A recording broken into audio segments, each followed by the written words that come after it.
నేను ప్రేమించుకునే ప్రతి ఒక్క కపుల్కి చెప్తున్నాను.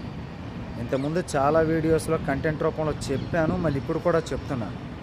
ప్రేమించుకుంటున్న కపుల్ మేల్ కానీ ఫిమేల్ కానీ ఎవరైనా సరే, ఒకసారి ప్రేమించుకున్నాక ఒకసారి చేయి పట్టుకున్న తర్వాత ఎటువంటి సిచ్యువేషన్ వచ్చినా, జీవితంలో ఎలాంటి ఛాలెంజ్ అనేది వచ్చినా దాన్ని ఫేస్ చేయాలి.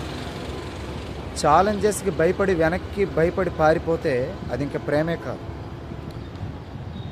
ఎందుకు అంటే ఒక వ్యక్తి మీద పెట్టుకున్న ప్రేమకి, ఒక వ్యక్తి మీద మనం పెట్టుకున్నటువంటి నమ్మకానికి, ఆ ఎమోషనల్ బాండింగ్కి అర్థం అనేది లేదా? సో ఎటువంటి సిచ్యువేషన్ వచ్చినా సరే కపుల్స్ అనేవాళ్ళు మేల్ ఆర్ ఫిమేల్ ఫేస్ చేయాలి. ఒక వ్యక్తి ఎమోషన్స్తో ఎమోషనల్ బాండింగ్తో ఆడుకోవడం అది కరెక్ట్? అది ఒక వ్యక్తి ఎమోషన్స్తో ఆడుకునే హక్కు మనకి ఎక్కడ ఉంది? మా అమ్మకి నచ్చలేదండి, ఏజ్ గ్యాప్ డిఫరెన్స్ అండి, క్యాస్ట్లు వేరండి, జాతకాలు కుదరలేదండి. ప్రేమించుకునేటప్పుడు ఇవన్నీ మీకు తెలియవా? ఒక వ్యక్తి ఎమోషన్స్తో ఆడుకోవడం అంత ఈజీనా మీకు? చాలా పెద్ద తప్పు చేస్తున్నారు మీరు. జనరల్గా ఎవరి ఇంట్లో ఒప్పించాల్సిన బాధ్యత వాళ్ళదే. ఒక అమ్మాయి ఇంట్లో అమ్మాయి తల్లిదండ్రులను ఒప్పించాల్సిన బాధ్యత అమ్మాయిదే. ఎందుకంటే ఆ ఇంట్లో పుట్టారు మీరు. మీ అమ్మగారు ఎలాగుంటారు, మీ నాన్నగారు ఎలాగుంటారు, వాళ్ళు ఏంటి, వాళ్ళు ఎప్పుడు కోపంగా ఉంటారు, ఎప్పుడు ఆనందంగా ఉంటారు, వాళ్ళ సైకాలజీ ఏంటనేది అమ్మాయికే తెలుస్తుంది. అలాగే అబ్బాయి ఇంట్లో ఒప్పించాల్సిన బాధ్యత అబ్బాయిదే.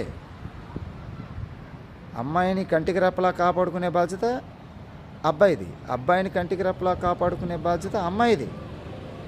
అంతేగాని ఏదో ఆటంకాలు వచ్చాయి, క్యాస్ట్ డిఫరెన్సు, జాతకాలు కలవలేదు, ఏజ్ గ్యాప్ డిఫరెన్సు, ఇవన్నీ ముందే తెలియవా? జాతకం చూసి ప్రేమించావా? ఏజ్ గ్యాప్ డిఫరెన్స్ ప్రేమించుకునేటప్పుడు ఏజ్ గ్యాప్ డిఫరెన్స్ తెలియదా? ఝాన్సీ లక్ష్మీబాయి ఫ్రీడమ్ ఫైటర్ వినే ఉంటారు. ఆవిడ ఏజ్ 14 years ఏజ్లో పెళ్ళయింది. ఆవిడ భర్త ఏజ్ 42 years. పెళ్లి చేసుకోలేదా? పిల్లల్ని కనలేదా? సో జాతకాలు చూసి ప్రేమించావా? కుటుంబాలు వేరు, అప్పుడు తెలియదా ప్రేమించుకునేటప్పుడు? పేరెంట్స్ జనరల్గా ఏమని కోరుకుంటారు? మా పిల్లలు హ్యాపీగా ఉండాలి అని కోరుకుంటారు. వాళ్ళని కన్విన్స్ చేయండి.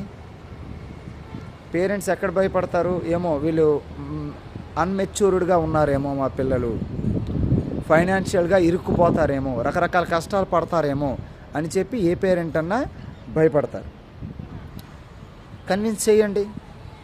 పేరెంట్స్తో కూర్చొని మాట్లాడండి, కన్విన్స్ చేయండి. ఖచ్చితంగా కరెక్ట్ వేలో కన్విన్స్ చేస్తే ఏ పేరెంట్ అన్నా సరే ఒప్పుకుంటారు.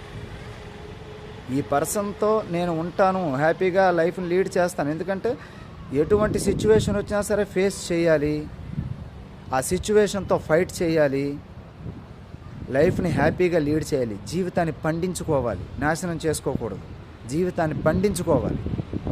ఆపైనన్నిటిగా ఈశ్వరుడు ఉన్నాడు. సో జాతకాలు కలవలేదండి, మా అమ్మ ఒప్పుకోలేదండి, మా నాన్న ఒప్పుకోలేదండి, మా క్యాస్ట్లు వేరండి, మా కుటుంబాలు వేరండి. ప్రేమించుకునేటప్పుడు ఇవన్నీ మీకు తెలియవా? ఒకరి ఎమోషన్స్తో, ఎమోషనల్ బాండింగ్తో ఆడుకునే హక్కు ఎవరిచ్చారు? సడన్గా ఆ పరిచయం లేదా ప్రేమ అనేది కట్ అయిపోయి ఎమోషనల్ బాండింగ్ అనేది డ్యామేజ్ అయితే ఆ పెయిన్ మామూలుగా ఉండదండి. అది మామూలుగా ఉండదు. చితి అనేది చనిపోయిన శవాన్ని మాత్రమే కాలుస్తుంది. ఈ చింత, ఈ వరీనెస్, ఆ ఎమోషనల్ బాండింగ్ డ్యామేజ్ అయిపోతే ఆ బాధ అనేది బతికున్న మనిషిని కాల్చేస్తుందండి. అది చిన్న మాట ఏం కాదు. అది ప్రేమించుకునేటప్పుడు ఏజ్ గ్యాప్ డిఫరెన్స్లు, క్యాస్ట్ డిఫరెన్స్లు మీకు తెలియవా?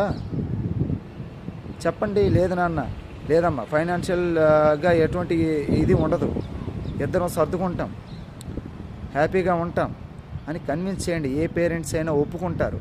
ఒక్కసారి చెయ్యి పట్టుకున్న తర్వాత ఎటువంటి గొడవలు వచ్చినా, ఎటువంటి సిచ్యువేషన్స్ వచ్చినా, ఎలాంటి వచ్చినా మేము ఫేస్ చేస్తామనేటట్టుగా ఉండాలి. ఆ సిచ్యువేషన్ని ఫేస్ చేసి జీవితాన్ని పండించుకోవాలి. ఈ మైండ్ మెచ్యూరిటీ లేక చాలామంది కపుల్స్ ఏదో టైంపాస్ కనో, సిచ్యువేషన్ ఎదుర్కొనే ధైర్యం లేకనో దూరం పెడుతున్నారు. చాలా పెద్ద తప్పు మీరు చేస్తున్నారు. ఒకరి ఎమోషన్స్తో ఆడుకోకండి.